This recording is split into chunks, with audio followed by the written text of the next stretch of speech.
함께 인사하겠습니다. 잘 나오셨습니다. 잘 나오셨습니다. 성도님 얼굴만 봐도 은혜가 됩니다. 성도님 얼굴만 봐도 은혜가 됩니다. 사랑하고 축복합니다. 사랑하고 축복합니다. 감사합니다.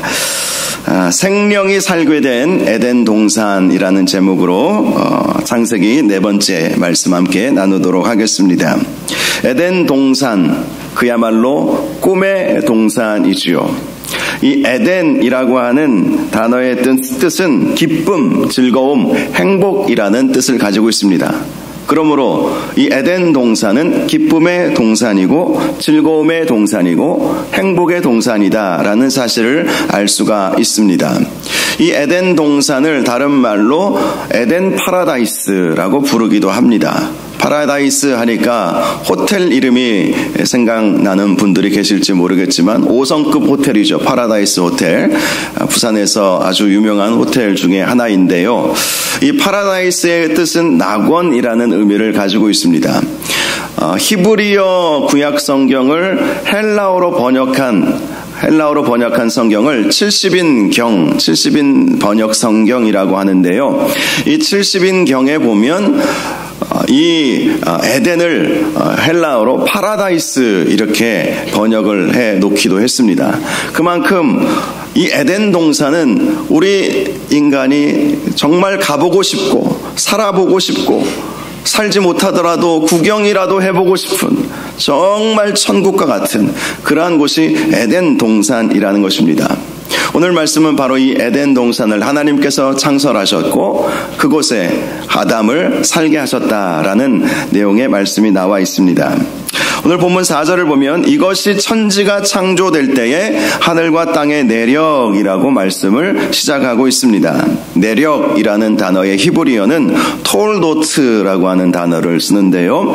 계보, 출생, 역사, 가족 이런 다양한 의미를 가지고 있습니다. 그런데 오늘 본문에서 쓰여진 의미는 역사라고 할 수 있습니다. 바로 이것이 천지가 창조될 때 하늘과 땅의 역사다라고 말씀을 하시는 것입니다. 그 역사는 6절까지의 말씀에 나와 있습니다. 여호와 하나님이 땅과 하늘을 만드시던 날에 여호와 하나님이 땅에 비를 내리지 아니하셨고 땅을 갈 사람도 없었으므로 들에는 초목이 아직 없었고 밭에는 채소가 나지 아니하였으며 안개만 땅에서 올라와 온 지면을 적셨더라 라고 말씀이 나와 있습니다. 이 말씀을 보면 창세기 1장 2절 우리가 몇 주 전에 살펴보았던 말씀이 생각이 납니다. 땅이 혼돈하고 공허하며 흑암이 깊음 위에 있고 하나님의 영은 수면 위에 운행하시니라. 바로 이 말씀을 조금 더 풀어서 설명을 해 주었던 것입니다. 이제 7절 말씀을 보면 인간의 창조, 즉 아담의 창조에 대해서 말씀해 주고 있습니다. 여호와 하나님이 땅의 흙으로 사람을 지으시고 생기를 그 코에 불어 넣으시니 사람이 생명이 된지라.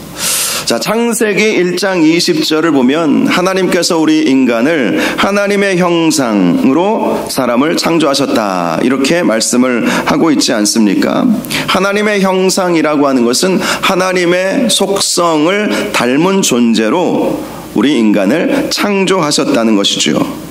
그런데 오늘 본문 말씀을 보면 하나님께서 우리 인간의 육체를 어떻게 만드셨는지 말씀해 주고 있습니다. 즉 우리의 성품, 우리의 영혼, 우리의 이 내면의 문제는 하나님의 속성, 하나님의 형상, 하나님의 모양대로 창조를 하셨지만 우리의 이 겉의 육체는 흙으로 지었다라는 것이죠. 흙이라는 단어의 히브리어가 아다마입니다. 아다마. 그래서 최초의 인간의 이름이 아담이 된 것이죠.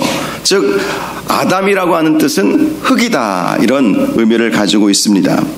이 흙이라고 하는 단어는 일반적인 흙이 아니라 먼지라는 의미를 가지고 있어요. 그래서 어찌 보면 우리 인간은 왔다가 먼지처럼 사라지는 존재이기도 하죠. 육체는 그렇다는 것입니다. 우리 육체는 흙으로 지어졌기 때문에 먼지로 나중에 사라지게 되겠죠. 그러나 우리의 본질은 하나님의 형상이며 우리의 영혼이기 때문에 우리의 영혼은 결코 사라지지 않습니다. 자, 그렇게 하나님은 흙으로 사람의 육체를 만드시고 그 코에 생기를 불어 넣어 주셨습니다. 생기라고 하는 단어는 영혼, 호흡, 기운을 의미하는 단어입니다. 즉 하나님께서 우리의 코에 영혼을 불어 넣어 주셨다는 것이죠. 하나님의 형상, 하나님의 모양대로 하나님의 성품을 우리 가운데 불어 넣어 주셨다는 것입니다. 다른 말로 하나님의 호흡을 불어 넣어 주신 것이고 하나님의 기운을 우리에게 불어 넣어 주셨다라는 것입니다. 그렇게 해서 우리 사람이 생령이 되었다라고 말씀을 하고 있습니다. 생령이라고 하는 단어는 히브리어로 네페시 하야라는 단어입니다. 네페시라는 뜻은 숨, 호흡이라는 뜻이고 하야라고 하는 단어는 살아있는 이라는 의미를 가지고 있습니다. 즉 하나님께서 사람을 흙으로 만드시고 그 코에 생기를 불어 넣어주심으로 우리 인간이 살아있는 존재, 네페시 하야가 될 수 있게 되었다라고 말씀을 하고 있습니다. 물론 하나님은 각종 동물들도 네페시 하야가 되게 하셨죠. 살아 숨쉬는 존재가 되게 하셨습니다. 그러나 인간과 동물의 차이가 있죠. 그것은 우리는 하나님의 형상과 모양대로 창조되었다는 것입니다. 하나님의 성품, 하나님의 속성, 우리는 하나님처럼 생각할 수 있고 감정을 가지고 있고 또 하나님의 그 창조의 형상을 받아서 우리도 나름대로 이 세상에서 여러 가지 것들을 만들어 갈 수 있는 지혜가 우리에게 있지 않습니까?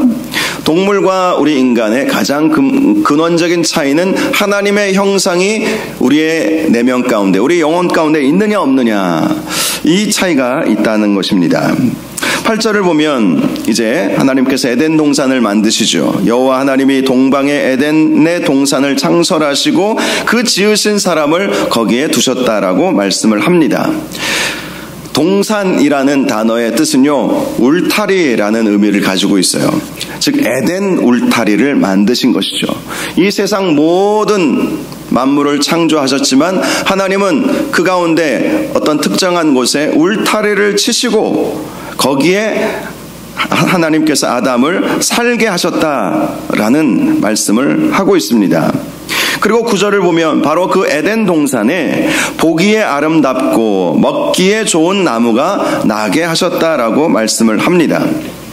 노아 홍수 이전에는 사람들은 식물만 먹게 하시지 않으셨습니까? 바로 그 에덴 동산에 보기에도 아름답고 먹기에도 좋은 각종 나무를 나게 하셔서 아담이 그 나무의 열매를 먹으면서 얼마든지 배부르고 만족할 수 있도록 그렇게 해주셨던 것입니다. 특별히 그 나무 중에는 동산 한가운데에 생명나무와 선악을 알게 하는 나무도 있었다라고 말씀을 하고 있습니다. 생명나무라고 하는 것은 일반적으로 인간의 생명을 연장해 주는, 또 건강을 주는 열매를 맺는 나무라고 할 수 있습니다. 요한계시록 말씀을 보면 이 생명나무는 하나님께서 훗날 예수님의 재림 때에 새 예루살렘에 다시 심어 놓으셔서 그 열매를 먹는 모든 사람들이 건강하고 영원히 살 수 있게 해주신다고 말씀을 하고 있습니다. 바로 그 생명나무가 태초에 에덴 동산에 있었던 것이죠. 나중에 아담과 하와가 타락하고 그 생명나무의 열매를 아담과 하와가 먹을 수 있었기 때문에 에덴 동산을 감추어 버리시죠.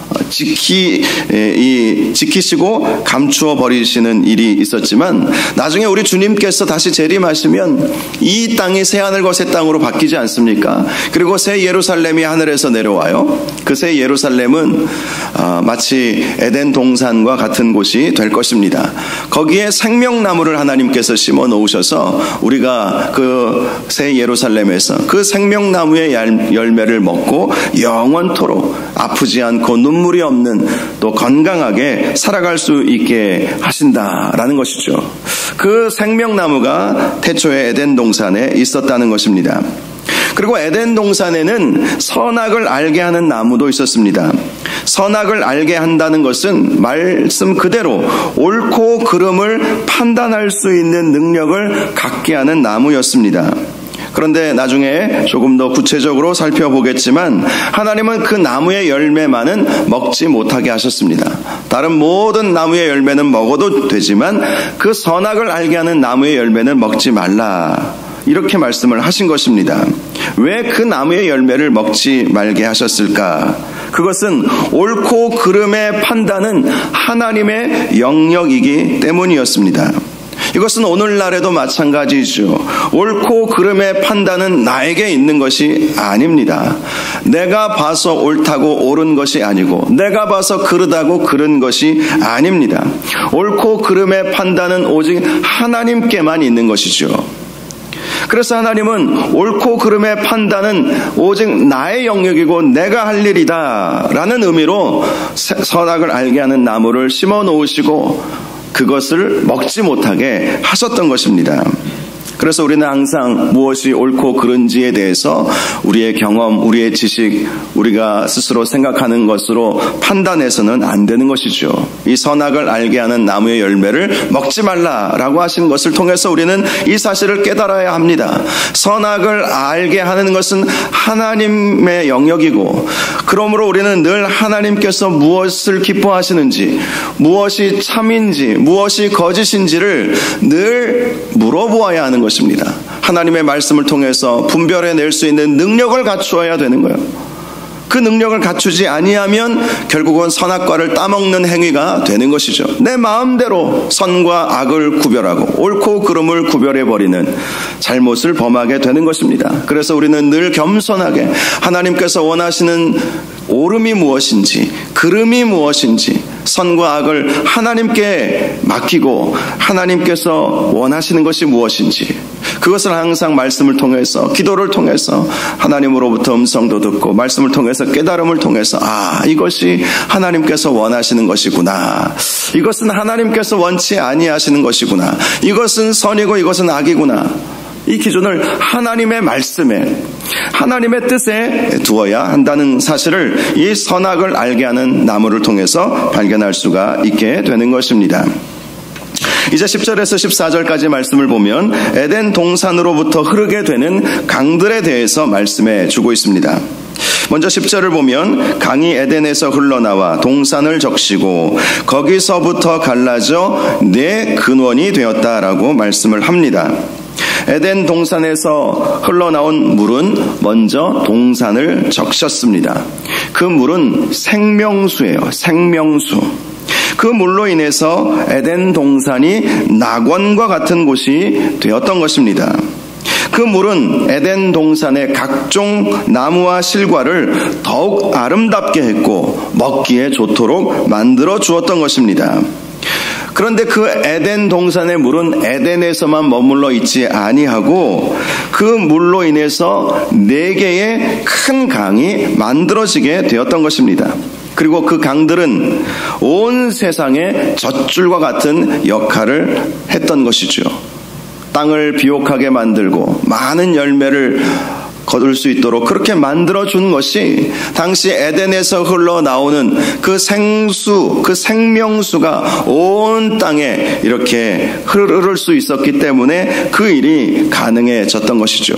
그래서 에덴 동산뿐만 아니라 그 강이 흐르는 모든 곳에는 각종 나무의 열매들이 자라고 또 채소들이 자라고, 그래서 그 땅에서 살아가고 있는, 세상에서 살아가고 있는 수많은 동물들이 마음껏 먹을 수 있도록, 즉 젖줄이 에덴 동산이었던 것이죠. 에덴 동산에서부터 그 생명수가 흘러나와서 온 땅을 촉히 적시고 온 땅을 풍성하게 만들고 많은 열매를 거두게 만들었다라는 말씀을 해주고 있습니다. 오늘날에는 에덴 동산은 사라지고 없죠.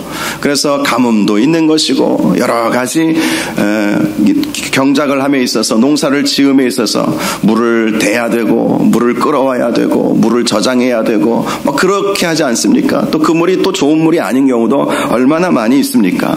그런데 태초에 하나님은 에덴 동산에서부터 흘러나오는 물을 통해서 온 세상을 비옥하게 만들어 주셨던 것입니다. 11절을 보면 그렇게 해서 형성된 첫 번째 강의 이름을 비손이라고 말씀을 하고 있습니다. 그리고 그 강은 금이 있는 하윌라 온 땅을 둘렀다라고 말씀합니다. 비손이라는 이름은 생육과 번성, 발전과 성장, 능력과 부를 의미하는 단어입니다. 바로 그 강이 하윌라 온 땅을 둘렀다라는 것입니다. 하윌라라는 단어의 뜻은요, 모래 땅, 모래 사막을 말하는 것입니다. 본래는 모래와 같이 황량한 곳이었지만 하나님께서 비손강을 흐르게 하심으로 그 아무것도 없는 그 모래 사막과 같은 그곳을 생육과 번성이 있는 땅으로, 발전과 성장이 있는 땅으로, 능력과 부가 일어나는 그 땅으로 만들어 주셨다는 것입니다. 그래서 그 땅에는요, 순금이 풍부했다고 말씀을 합니다. 그리고 베델리엄과 호마노와 같은 보석들도 풍부한 땅이 되었다라고 말씀을 해주고 있습니다. 13절을 보면 둘째 강의 이름은 기혼이다 라고 말씀을 합니다. 그리고 구스 온 땅을 둘렀다라고 말씀을 합니다. 기혼이라는 단어의 뜻은 샘 쏟는다 라는 의미를 가지고 있습니다. 샘 쏟는, 우물과 같은 샘 쏟는다라는 의미를 가지고 있죠. 샘 쏟는다는 것은 이 강이 땅 아래에서 흐르다가 구스 땅에서 샘 쏟게 되었다라는 의미를 가지고 있습니다. 이 기온 강은 땅 아래의 흐름으로 땅 속까지도 비옥하게 만들었죠. 그리고 곳곳에 샘물이 터져나오게 했던 것입니다. 그리고 그 땅 위에서 살아가는 모든 동식물들의 생명을 연장해주는 역할을 했던 것이죠. 그 땅은 구스 땅에서 마지막 터져나오게 되었는데요. 그 강은요, 구스는 현재 이집트와 에티오피아를 말하고 있는 지역입니다. 그래서 1세기에 유대인 역사학자 요세푸스는 이 기온강은 아마도 나일강일지 모르겠다, 이렇게 추측을 하기도 했습니다. 그러나 정확한 위치는 그 누구도 모른다고 해야 할 것입니다. 이 비손강과 이 기온강은 지금은 찾아볼 수가 없죠. 자, 세 번째 강에 대해서는 14절을 보면 히데겔이라고 말씀을 합니다. 그리고 아수르 동쪽으로 흘렀다라고 말씀합니다. 히데겔이라고 하는 단어는 히브리어 단어이고요, 헬라어로는 티그리스라고 부릅니다. 그러므로 이 히데겔은 오늘날 이라크 북부 지역을 관통하여서 페르시아만까지 흘러가는 티그리스 강이구나라는 사실을 알 수가 있습니다. 히데겔의 의미는 빨리 흐르는 강, 즉 급류라는 의미를 가지고 있습니다. 그래서 이 히데겔을 하나님의 능력을 상징한다라고 보기도 합니다. 즉 하나님은 히데겔 강을 땅에 흐르게 하심으로 그 강이 흐르는 모든 곳에 하나님의 힘과 능력을 보여주셨다라는 것을 말씀해 주고 있습니다. 네 번째 강은 유프라테스 강이죠. 이 강은 말 그대로 오늘날 유프라테스 강을 말합니다. 이 강은 현재 이라크 중부 지역을 관통해서 이 페르시아만 가까이에서 이 티그리스 강과 함께 만나서 마지막 이제 페르시아만으로 흘러가게 됩니다. 유프라테스라고 하는 단어의 뜻은 단맛이라는 의미를 가지고 있어요. 아마도 이 강의 흐름으로 사람이 먹을 수 없는 더러운 물이나 쓴물이나 소금물이나 이런 물들이 사람들이 마시기에 아주 좋은 단맛으로 바뀌게 되었던 것으로 우리가 볼 수가 있습니다. 이렇게 하나님은 이러한 물들을 흐르게 함으로 수많은 사람들과 또 많은 동식물들이 그 단물을 통해서 더욱 무럭무럭 자라갈 수 있도록 그렇게 만들어 주셨던 것이죠. 많은 사람들이 이러한 강들로 인해서 과연 에덴 동산이 어디에 있었을까 찾아보는 시도를 했었고 지금도 일부는 하고 있습니다. 그런데 문제는 티그리스 강과 유프라테스 강은 현존하지만 비손과 기온 강의 위치는 그 아무도 알 수 없다는 것입니다. 물론 어떤 학자는 인공위성 사진을 다 판도까지 해보았다고 해요. 그래서 지금은 말라버린 과거 강의 흔적을 찾아내는 노력도 해보았습니다. 그러나 그러한 시도는 의미가 없어요. 물론 과거에 흘렀던 강이 지금은 멈췄구나라는 사실은 알 수 있겠지만 그것을 통해서 그 강의 위치를 찾는다 할지라도 에덴 동산이 어디 있었는지는 우리는 전혀 알 길이 없습니다. 왜냐하면 노아의 홍수로 인해서 과거의 땅의 모든 지형이 완전히 바뀌어 버렸기 때문이지요.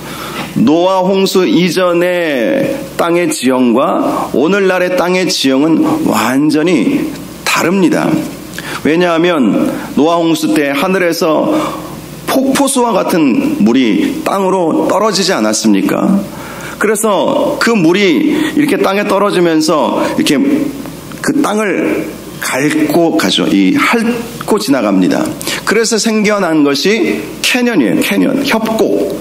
그랜드 캐년 사진으로 혹시 가보신 분도 계시겠지만 그랜드 캐년이 어마어마한 협곡 아닙니까? 그 협곡이 어떻게 생겼을까? 창조과학자들은 노아의 홍수 시대에 큰 물이 모여있던 큰 물이 내려갈 때에 쓸어간 것이죠. 땅을 완전히 쓸고 내려가서 그러니까 그 어마어마한 그 협곡이 물이 지나가는 흔적인 거예요. 이해가 되세요? 캐년을 보셨나요? 캐년을 보면 어마어마한 협곡이에요. 저도 그랜드 캐년을 몇 번 가봤는데요. 제가 이 자리에 있으면 정말 저 끝에 끝도 없는 저 반대쪽까지 깊은 이런 골짜기가 형성이 되어 있습니다. 그리고 그 밑에는 조그만, 물론 작은 강은 아니겠지만 우리 육안으로 보기엔 조그만 콜로라도 강이 흘러가요. 그런데 지금은 그 조그만 콜로라도 강, 이 조그만 이 강이 흘러가지만 물론 가까이서 보면 그 강도 큽니다. 그런데 당시 노아의 홍수 때에는 어마어마한 물폭탄이 떨어지니까 그것이 그 계곡을 따라서 지나가니까 이 땅이 다 깎여버리는 것이죠. 노아의 홍수로 인해서 땅의 지형이 완전히 바뀌어져 버렸기 때문에 과거에 강의 위치를 찾는다 할지라도 지금 티그리스 유프라테스 강은 있으니까 과거의 땅의 위치를 찾는다 할지라도 그 네 강이 만나는 지점이 결국 에덴 동산이 있는 지역 아니겠습니까? 오늘 성경의 말씀에 의하면 그러므로 두 강을 찾으면 에덴 동산이 어디에 있었는지 알 수 있겠다라고 생각하지만 다분히 인간적인 생각이죠. 그리고 티그리스 유프라테스 강 지금 흐르고 있는 그 강도 창조시대 때에는 어떻게 어디에서 어느 땅으로 어떻게 흘렀는지 아무도 알 수 없습니다. 노아의 홍수로 인해서 완전히 땅의 지형이 바뀌어 버렸기 때문이죠.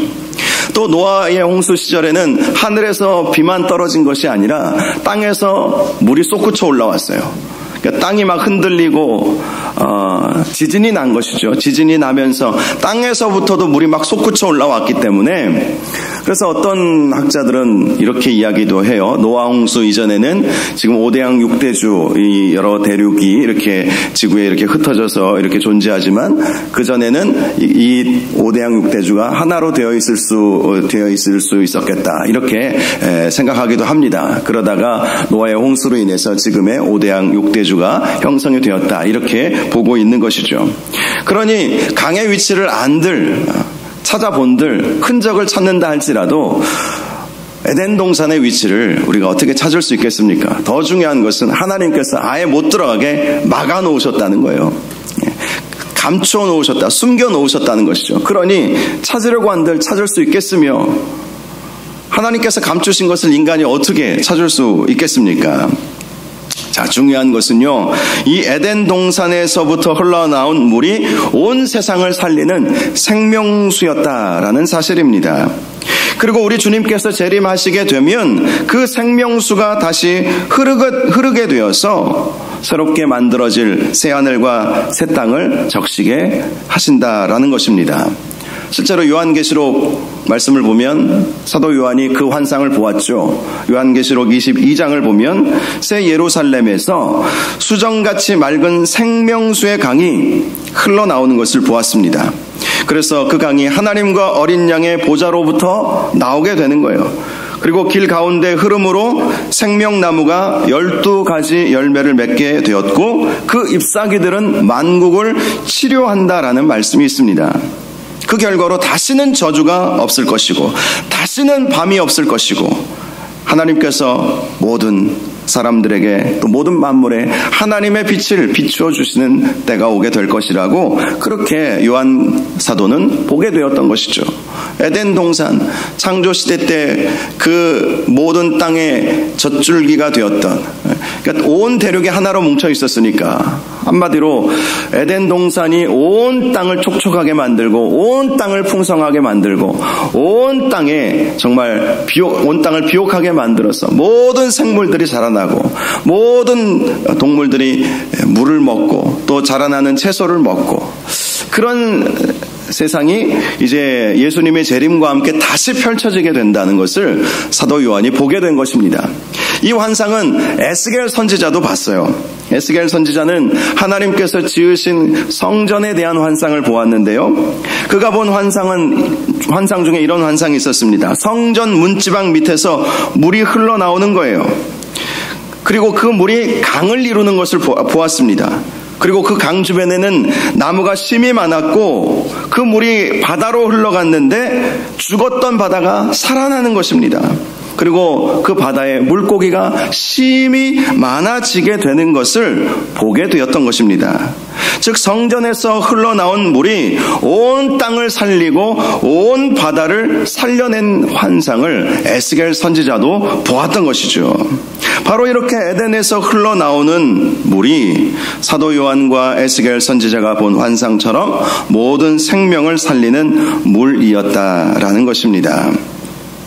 우리가 천국 가서 또 이 주님의 재림과 함께 이루어지게 될 새하늘과 새 땅에서 우리는 살지 않겠습니까? 그때 바로 이 생명수의 강을 저와 여러분이 꼭 맛볼 수 있는 은혜가 있기를 바랍니다. 그래서 우리가 생명이 살아나고 우리가 막 지쳐 있다가도 그 물 한 잔 마시면 막 힘이 막 솟구치고 그런 놀라운 은혜가 앞으로 펼쳐지게 될 날을 기대하시고 소망하시기를 바랍니다.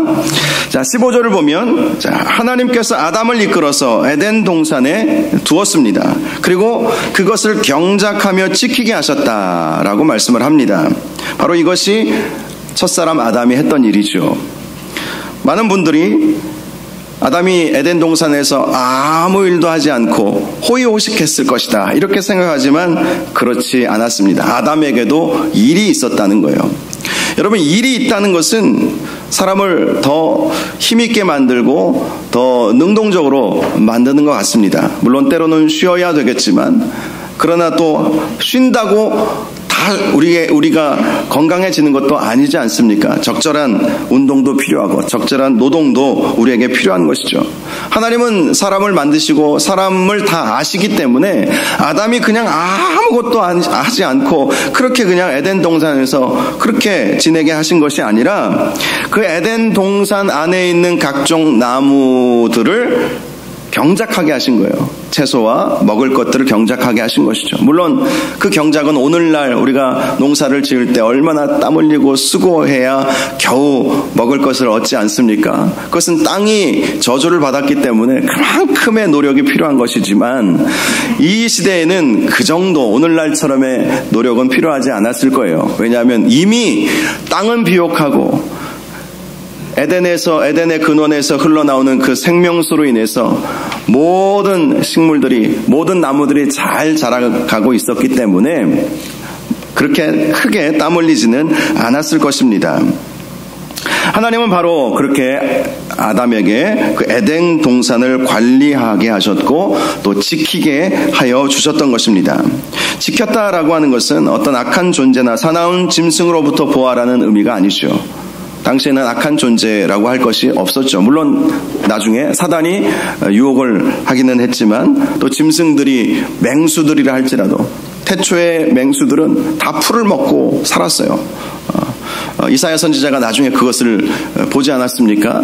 앞으로 이루어지게 될 하나님 나라에서는 아이가 맹수들을 끌고 가고 독사굴에 손을 집어넣어도 물리지 않고 곰과 사자와 호랑이와 여우와 늑대가 함께 노는, 과거에는 이제 그랬던 것이죠. 그래서 사나운 맹수가 당시에는 존재하지 않았습니다. 맹수가 존재하게 되고 서로 잡아먹히는 그 관계는 인간의 타락으로부터 시작된 일이었던 것입니다. 오늘날에도 우리 하나님은 우리가 살아가고 있는 이 땅에서 바로 이러한 관리자, 청지기가 되기를 원하십니다. 비록 우리가 살아가고 있는 이 땅이 에덴 동산은 아니라 할지라도 하나님께서 심혈을 기울여 만들어 놓으신 하나님의 창조물이기 때문입니다. 그래서 하나님은 사람에게 생육하고 번성하여 땅에 충만하라, 땅을 정복하라, 바다의 물고기와 하늘의 새와 땅에 움직이는 모든 생물을 다스리라 라고 말씀을 하신 것 아니겠습니까? 지난번에도 말씀을 드렸지만 이 명령을 다른 말로 문화명령이다 라고 부르고 있습니다. 즉 우리가 살아가고 있는 이 땅뿐만이 아니라 정치, 경제, 교육, 사회, 문화 여러 가지 영역들이 있지 않습니까? 그 모든 영역들에 하나님을 기쁘시게 해드릴 수 있도록 만들어 가야 한다는 것이죠. 우리 예수 믿는 사람들은 그러한 책임이 있습니다. 예수 믿는 사람이 정치인이 되었다면 정치가 이렇게 분열되지 않도록 만들어 가야 할 책임이 있는 거예요. 그래서 특별히 여러분 예수 믿는 국회의원들, 정치인들이 제대로 믿을 수 있도록, 제대로 믿어야 제대로 정치할 수 있는 것 같아요. 교육계에 종사하시는 우리 성도님들이 계시다면 내가 섬기고 있는, 내가 봉사하고 있는 이 교육의 현실 속에서 하나님의 뜻이 이루어질 수 있도록 만들어 가는 것, 그것이 하나님께서 원하시는 것이죠. 법조계에 계신 분이 계시다면 이 법을 집행함에 있어서 하나님의 공의와 하나님의 정의가 나타날 수 있도록 만들어가는 것, 그것이 우리에게 주어진 사명이라는 것입니다. 우리가 직장 생활을 하면서도 내 직장 안에서 하나님의 영광이 나타날 수 있도록 만들어가는 것, 그것이 바로 우리에게 주어진 사명이고 하나님께서 우리에게 내리신 명령이다. 아담에게 하나님께서 에덴을 경작하게 하신 것처럼 우리에게도 우리가 살아가고 있는 삶의 영역 속에서 하나님의 뜻을 구현해내고 하나님의 뜻을 전파하고 하나님의 뜻을 이루어가도록 그렇게 우리는 살아가야 한다는 것입니다. 자, 이제 마지막으로 16절과 17절을 보면 하나님께서 아담에게 동산 각종 나무의 열매는 네가 임의로 먹되 선악을 알게 하는 나무의 열매는 먹지 말라. 네가 먹는 날에는 반드시 죽으리라 라는 말씀을 해주셨습니다. 앞에서 잠시 말씀을 드렸지만 이 선악을 알게 하는 나무의 열매는 옳고 그름을 판단할 수 있게 하는 열매였습니다. 그런데 하나님은 그 나무의 열매를 먹지 말라고 하신 것입니다. 심지어 그 나무의 열매를 먹으면 반드시 죽으리라 라고 선언까지 하셨습니다. 그렇다면 왜 하나님께서 이 선악을 알게 하는 나무를 에덴 동산의 중앙에 심어 놓으셨을까 하는 질문을 해볼 수 있습니다. 먹으면 죽는 것이기에 어찌 보면 참 위험한 나무 아니겠습니까? 독을 품은 나무라고 할 수 있죠. 금단의 열매이지 않습니까? 차라리 하나님이 그 열매를 만들지 않으셨다면 아담이 그것을 먹을 리가 없었을 것이고 그것으로 인해서 죄가 들어오지 않았을 것이고 유혹받지 않았을 것이고 오늘날처럼 우리가 이렇게 고생하면서 인생을 살아가야 될 필요가 없지 않았을까라는 생각을 하게 하는 것이 왜 하나님은 선악과를 만드셨을까라는 질문을 통해서 우리가 그런 생각을 해볼 수 있는 것이죠. 그런데 하나님은 선악과를 만드신 이유가 분명히 있습니다. 하나님은 그 나무를 만드심으로 인해서 하나님과 인간의 관계를 올바로 설정하시기를 원하셨다는 것입니다. 즉 하나님께서 선악을 알게 하는 나무를 통해서 인간은 하나님의 명령에 순종하는 존재가 되어야 함을 말씀해 주셨다는 것입니다. 선악과는 바로 인간의 실존이 어디에 있는가를 보여주는 것이죠. 네가 뭐든지 해도 좋고 무엇을 먹어도 좋고 어떻게 살아도 또 좋은데 선악과가 있다. 항상 그걸 봐라. 너는 나의 자녀가 되어야 되고 나와 너와의 관계는 주인과 종의 관계라는 사실, 종속관계라는 사실을 기억하라는 의미에서 선악을 알게 하는 나무를 딱 어찌 보면 유혹과도 같은 것이죠. 네가 네 마음대로 살지 말고 어떻게 살아도 좋지만 항상 내가 있다는 사실을, 하나님 한 분만이 이 세상을 창조하시고 하나님이 주인이시다라는 사실, 너는 나의 권한을 위임받은 청직이다, 이 사실을 항상 기억하라고 동산 중앙에 선악을 알게 하는 나무를 심어 놓으셨던 것입니다. 그것을 보면서 다 할 수 있지만 하나님께서 금지하신 것이 있구나, 나는 하나님의 창조물이고 나는 하나님의 명령에 순종해야 되는 존재이구나, 그 선악과가 바로 그것을 보여주는 것입니다. 또 하나 이 선악과를 통해서 알 수 있는 것은 하나님께서는 우리 인간을 기계로 만들지 않으셨다는 거예요. 태엽을 감아서 풀면 움직이는 그런 인형처럼 만들지 않으셨다는 것입니다. 기계라고 하는 것은 프로그램대로 움직이죠. 운명론을 이야기하시는 분이 있습니다. 그러나 하나님은 우리를 이미 어떻게 살아가기로 운명을 만들어 놓으시지 않으셨어요. 우리 성도들 가운데는 그런 분들이 안 계시겠지만 연초되면 사주팔자 보시는 분들이 계시죠. 그 사주팔자의 철학은 무엇입니까? 그 이름 안에, 생년월일 안에 운명이 지어져 있다, 어떻게 살기로 작정되어 있다, 그것이 그들 나름대로 생각하고 있는 동양 철학이라는 그럴싸한 이름으로 붙여놓았지만 그것은 거짓입니다. 우리 인간은 하나님이 그렇게 창조하지 않으셨어요. 얼마든지 삶을 개척해 나갈 수 있고, 설령 운명이 있다 할지라도, 어떤 저주가 있다 할지라도 그것을 축복으로 바꿀 수 있는 능력이 우리 사람에게는 있어요. 하나님은 우리 인간을 그렇게 창조하셨습니다. 능동적이고 세상을 변화시키고 얼마든지 다시 만들어갈 수 있고 내 인생을 다시 한번 새롭게 만들어갈 수 있도록 정말 하나님을 닮은 존재로 우리 인간을 만들어 놓으셨던 거예요. 선악을 알게 하는 나무 먹지 말라라고 하는 이 말씀을 통해서는 하나님께서 우리를 기계로 태엽을 감아 놓은 것처럼, 어떤 프로그램을 이렇게 넣어준 것처럼 그렇게 만들지 않았다는 거예요. 실제로 우리가 즐겨 사용하는 컴퓨터는 우리가 입력한 대로 계산하고 실행을 하죠. 우리 인간을 하나님이 그렇게 만들지 않으셨다는 것입니다. 요즘 관심의 대상이 되고 있는 AI, 인공지능도 마찬가지이죠. 아주 똑똑한 것 같아도 결국 그 인공지능이 하는 것은 우리 인간이 넣어준 정보 안에서, 정보를 많이 넣어주면 많이 넣어줄수록 그것을 가지고 인공지능이 활용을 하는 것이죠.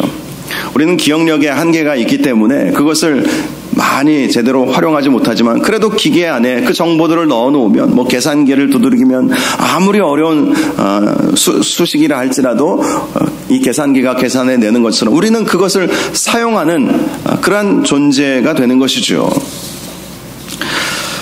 사람은 그렇지 않다는 것입니다. 기계가 아니라는 거예요. 하나님은 기계로 사람을 창조하지 않으셨다는 것입니다. 실제로 우리 사람의 뇌는요, 우리가 평생 사용해도 5%도 사용하지 못하고 죽는다고 합니다.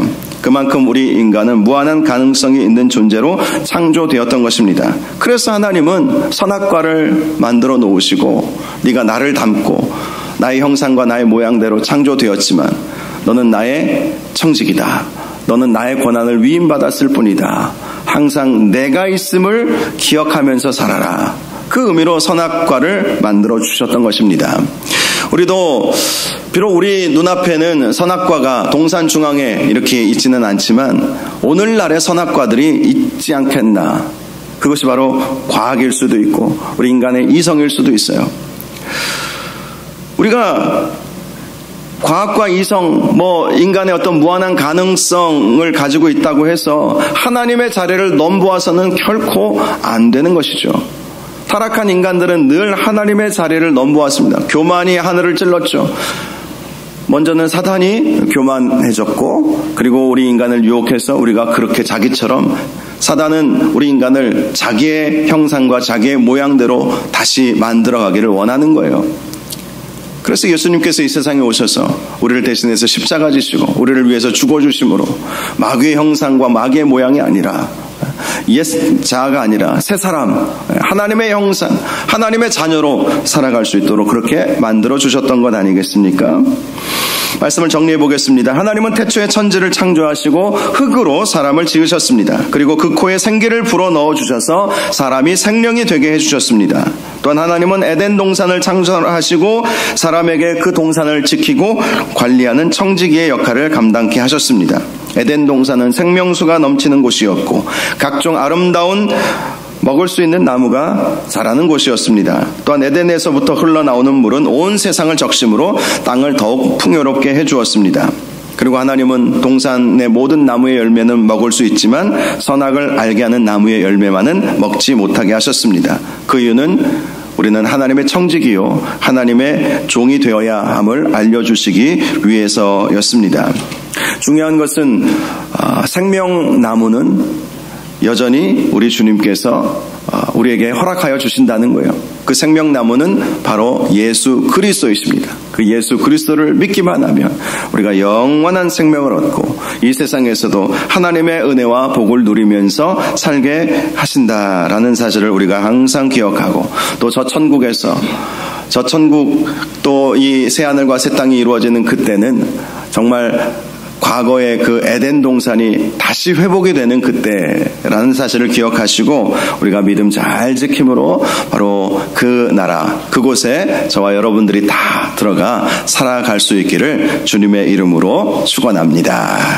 이 시간 우리 함께 찬양하기를 원합니다. 주님 말씀하시면 내가 나아가리이다. 특별히 아담과 하와가 불순종하고 죄를 지은 것은 주님께서 말씀하신 그 말씀에 순종하지 않았기 때문 아니겠습니까? 우리가 누구인가? 우리는 말씀에 순종해야 할 존재이다. 하나님의 자녀임과 동시에 하나님의 종이다. 하나님의 청직이다. 우리의 역할은 우리의 사명은 말씀에 순종하는 것이다. 이 사실을 우리가 항상 기억하면서 살아가야 할 것이고요. 오늘 이 찬양 함께 부르면서 말씀 생각하면서 기도하는 시간 함께 갖도록 하겠습니다.